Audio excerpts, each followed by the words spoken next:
Interesting হচ্ছে ওদের অর্নামেন্টসগুলো। ওদের অর্নামেন্টসগুলো একটু দেখ।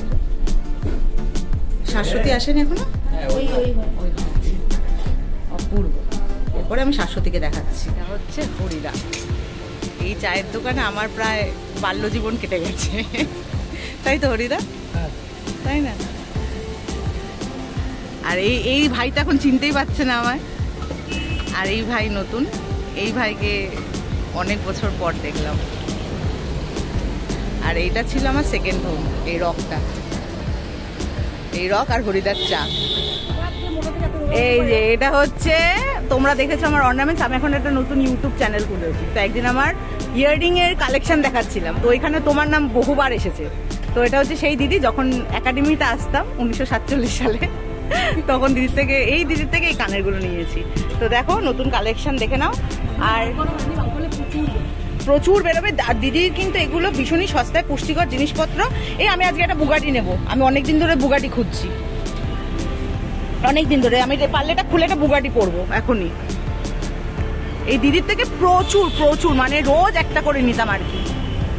এগুলো কিরকম প্রাইস আছে গো? এগুলো হচ্ছে 120। এইগুলো একটু দেখছে, এগুলো হচ্ছে 50, ঠিক আছে? আর এইগুলো কি দাম আছে? 30। আর বুগাটিগুলো কি দাম আছে? 120 করে। আমার জন্য একটু কম সময় হবে, এই হলো ব্যাপার। দিদি এখনো পুরো দোকানটা খোলেনি, এই সবে খুলে আইসক্রিম খাচ্ছে, আর আমি চলে এলাম। তোমরা অবশ্যই চলে এসো। এইটা হচ্ছে মানে এটা হচ্ছে রাস্তা, মেন রোড। আর এই মেন রোডের সামনে ফুচকা স্টল, এখানে হচ্ছে রাজুস কিচেন। আর এই ডান হাতেই পড়বে দিদির দোকান, এটা তোমাদের দেখিয়ে দিলাম। আর আমার নাম করে এলে তোমরা অবশ্যই কিছু ডিসকাউন্ট পাবে, এটা আমার গ্যারেন্টি। এতদিন অবধি বলতে পারিনি, কিন্তু এই দিদির ক্ষেত্রে বলতে পারলাম, তাই তো দিদি? এই বুগাটিটা নিলাম, অবশ্যই কমেন্ট সেকশনে বলো কেমন হয়েছে। দিদি চয়েস করে দিল, বলে এটা নাও, তো এটাই নিলাম। চলো।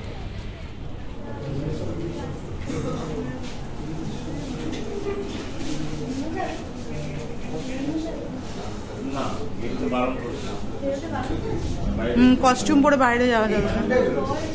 এখানে দেখে নাও, এটা হচ্ছে কোথাও তাকাতে পারে, এটা হচ্ছে পার্থদা, এই নাটকের নির্দেশক। এই নাটকে এমন চাপ, কালকে গোটা দিন ফোনে পাইনি, মানে ওভার স্ট্রেসড। সিরিয়াসলি একটা প্রোডাকশন করতে গেলে, মানে আজকে পার্থদার মেয়ের বিয়ে হচ্ছে, এটা হচ্ছে পার্থদার মেয়ের বিয়ে হচ্ছে আজকে। আর আমি চাইবো তোমরা আজকে শোটা যারা দেখতে পারোনি, তারা অবশ্যই 2 অক্টোবর রবীন্দ্র সদন 6টার সময় চলে আসবে, সন্ধ্যে 6টা একদম। আর পার্থদা থাকছে, সবাই থাকছে, আর সঙ্গে থাকুন, দেখতে থাকুন। না একদম আসেনি, আমি কোথাও যাচ্ছি না। ছবিকে এটা ভিডিও হচ্ছে, এটা হচ্ছে শুভজিৎ কিন্তু আমার সাথে প্রায় 2-3 দিন বেরিয়েছে কস্টিউম কেনার জন্য। আর শুভদীপের এই কাঁধে আমি পুরো দায়িত্ব দিয়ে দিয়েছিলাম, যেটা ও ভীষণভাবে খুব সুন্দর করে পালন করেছে। আর কিছুক্ষণ আগে শুভজিৎ বলছিল যে আমরা তো ছোটোখাটো মানুষ, জল চা দিই, আমাদের কেউ মনে রাখে। একদমই না। শুভজিৎকে আমি আজ থেকে না অনেক দিন ধরে চিনি, মানুষটা খুবই ভালো। আর সব থেকে বড় কথা, প্রকৃত অর্থে থিয়েটারের ছেলে। মানে এটা হচ্ছে, আমরা সবসময় বলি আমাদের বাবা মায়ের নাম হচ্ছে থিয়েটার, তো আমার বাবা মা তো ওপরে চলে গেছেন, তো সেই জায়গা থেকে আমি এখনো বলতে পারি আমার মায়ের নাম থিয়েটার, আমার বাবার নাম থিয়েটার। তো শুভজিতেরও তাই। তো শুভজিৎ মানুষটা ভীষণই ভালো মানুষের সাথে ভালো মানুষের পরিচয় করি যায় থিয়েটার। হ্যাঁ, মানে ওই আর কি, চেষ্টা করি ভালো হওয়ার। জানি না কতটা কি করতে পারি। অবশ্যই ভালো তুমি, নাহলে কেন সবাই কাজ দেবে, কেন ডাকবে, এটাই তো একটা জিনিস। তো এই হলো ব্যাপার। তো তোমাদের সঙ্গে আবার পরে আসছি। আচ্ছা, আগের দিন আমার ভিডিওতে তোমরা দেখেছিলে, এটা হচ্ছে সঞ্জয় দা কলকাতা থিয়েটারে রিনাউন্ড একজন মেকআপ শিল্পী বলতে পারি। সবথেকে বড় কথা, সঞ্জয় দা আমাদের ইউনিভার্সিটি থেকে পাস আউট করেছে। সঞ্জয় দার সাথে আমার প্রথম আলাপ আমাদের ইউনিভার্সিটিতেই, রবীন্দ্রভারতী ইউনিভার্সিটি।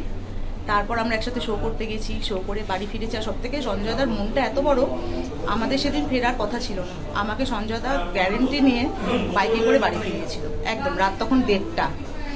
আর মানুষটা, সেই দিন গিয়ে মানুষটাকে আমি চিনলাম যে মানুষটা সত্যি মানে দরাজ মনের মানুষ, মিথ্যে কথা একদমই না। সঞ্জয় দার সাথে আমার 36 কাঁকড়া লেগে গেছে, এটা কি মানে কি বাজে কস্টিউম হয়েছে, কি করেছিস তুই, আমি বেশ করেছি যা করেছি, মানে এটা আমার সাথে সঞ্জয় দার খুনছুটি শুরু থেকে। তারপরে আমরা চলে এলাম মিনারভাই সঞ্জয় দা ওখানে অভিনয় করছিল, তার সাথে সাথে মেকআপ তো আছেই। সঞ্জয় দার থেকে আমি কিছুটা হলো মেকআপ শিখেওছি। সঞ্জয় দাকে একটা সময় আমি অ্যাসিস্টও করতাম মেকআপের, দেবী সর্বমস্তা, রাইট? তো এবার ওইখানে সঞ্জয় দা আমাকে খালি বলতো মেকআপটাও ঠিক করে হচ্ছে না মধু, তোর দ্বারা কি হবে? বললাম হ্যাঁ সঞ্জয় দা, মানে ঠিক করে থাকতে হবে, হ্যাঁ ঠিক বলছিস, কীভাবে করবো বল? তো সঞ্জয় দা এরকমভাবে করতো। আর এই মুহূর্তে দাঁড়িয়ে সঞ্জয় দা এখন মানে কলকাতা থিয়েটারে রিনাউন্ড একজন মেকআপ শিল্পী থেকে বড় কথা উনি একজন প্রশিক্ষক, রবীন্দ্রভারতীতে লিটারালি ক্লাস করান। আর সব থেকে বড় কথা মানুষটা একই রয়ে গেছে, মানে বলে না যে মনটা যদি পিওর হয়, মানুষটা যদি সৎ হয়, তাহলে সব কিছু তুমি পারবে। সময় লাগবে। তো সঞ্জয় দা হার্ডওয়ার্কিং প্রচণ্ড একটা লাইফ, মানে একটা টাইমে সঞ্জয় দা প্রচণ্ড হার্ডওয়ার্ক করেছে, এখনো করছে, স্টিল না। আর সব থেকে বড় কথা তোমরা যে উইকগুলো দেখছো প্রত্যেকটা চরিত্রে, ওই উইকগুলো কিন্তু সঞ্জয় দা তৈরি করে দিয়েছে। তো মানে যা বলবো অনেক কম, মানে এই 2 মিনিট ধরে কথাটা বলছি সঞ্জয় দার ব্যাপারে, এটাও কিন্তু অনেকটাই কম। মানুষটা এতটাই ভালো। আর তোমরা দেখলেও আগের দিন তোমাদেরকে হালকা করে দেখিয়েছিলাম, আজকেও কিছুটা দেখিয়েছি। তো আমি চেয়েছিলাম যে সঞ্জয় দাকে একটু ব্লগে আনতে, আর এখন ফাঁকা পেয়েছি বলে আয় তুই একটু তুই তো এখন বক্স হয়ে গেছিস, তো আয় আমার একটু ব্লগে আর একটু কথা বলি তোর সাথে, মানে তোকে নিয়ে আর কি। তো এই হচ্ছে সঞ্জয় দা। ধন্যবাদ, তোরা ভালো থাকুন সবাই। We want justice. আর সব কিছুই করতে হবে, আমাদের কাজও করতে হবে, বিচারের অপেক্ষাও করতে হবে, কিন্তু এমনভাবে করতে হবে যাতে কারো ক্ষতি করে নয়, কাউকে ধ্বংস করে নয়, অবশ্যই সৃষ্টি করে কিছু। তো শারদ শুভেচ্ছা সবাইকে, সবাই ভালো থাকবেন, ভালো রাখার চেষ্টা করবেন এবং সবাই উই ওয়ান্ট জাস্টিস। নারায়ণ দা নামই কাফি, খুব ভালো মানুষ।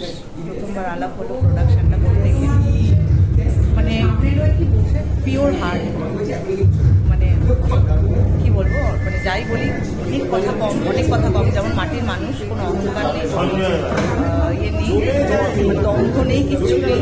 আর সব থেকে বড় কথা আরেকটা পরিচয় দিই, উনি হচ্ছে অশোকনগরের MLA। তো ওটাকে ভুলে গিয়ে আমাদের সাথে এখন হচ্ছে আমি নাট্য করি, একদম ওটাই বলতে যাচ্ছিলাম যে মানে এখন কেন, মানে যবে থেকে আমি দেখছি তবে থেকে উনি নাট্যকর্মী হয়ে আছে। আর এটা আমাদের পরম প্রাপ্তি যে তোমরা দেখেছো, অনেকেই প্রশংসা করেছে ওনার কাজের। তো আমি চাইবো এরকমভাবে কাজ উনি আরও করুন, আরও প্রশংসিত হোক, আর এই মানুষটা ভেতরে মানুষটা যেন চিরকাল অক্ষরে থাকে। আচ্ছা, এই দুজন এক ফ্রেমে তো আসছোই না, কেউ এরকম ভাবে ব্যাপারটা হচ্ছে, একটু বসো না। হ্যাঁ আচ্ছা, এনারাও কিন্তু মুখ্য চরিত্রে এখানে অভিনয় করছেন, একটু পরিচয় দিয়ে দাও। অনুপম, এনাদের সাথে আমার প্রথম এটা কাজ করা। আর এই দুজন দেখছো তোমরা, এই দুজন কিন্তু এরমভাবে বসে আছে চুপচাপ করে ঘাপটে মেরে, কিন্তু খুব ভালো মানুষ, খুব ভালো অভিনেতা। তো এখন আমাদেরকে স্টেজে ডাকছে, এখন আমাদেরকে স্টেজে যেতে হবে, পরে আবার আসছি। নাচের প্রশংসা অনেকেই করেছে। এই ভাষ্যতে কি পরিচয় আছে? ভাষ্যতে নিজে পরিচয়টা নিজে দাও। আমি শাশ্বতী দেব, আমি একজন লোকশিল্পী। এবার আমি প্রথম মঞ্চে অভিনয় করছি, তো আপনাদের সকলের আশীর্বাদ আমার। আর কামড় থেকে বড় কথা বলো, কার স্টুডেন্ট বলো, কি ব্যাকগ্রাউন্ড তোমার সেটা বলো। আমি ওড়িশি শিল্পী, আমি শ্রীমতী নোনা গাঙ্গুলির ছাত্রী। আমি একটি হাই স্কুলে শিক্ষকতা করি বলে, তো নাটকের এই ফিল্ডটা আমার কাছে একদম নতুন, কিন্তু মনে হয়েছে যে একটু চেষ্টা করা উচিত, দেখা উচিত। আমি পরিশ্রম করেছি, দর্শকের ভালো লাগলে আমার ভীষণ ভালো লাগে। অবশ্যই। তো শাশ্বতীর সাথে আলাপ হলো, আর নাটকটা 6টা থেকে শুরু হবে। অলমোস্ট আমরা আসছি।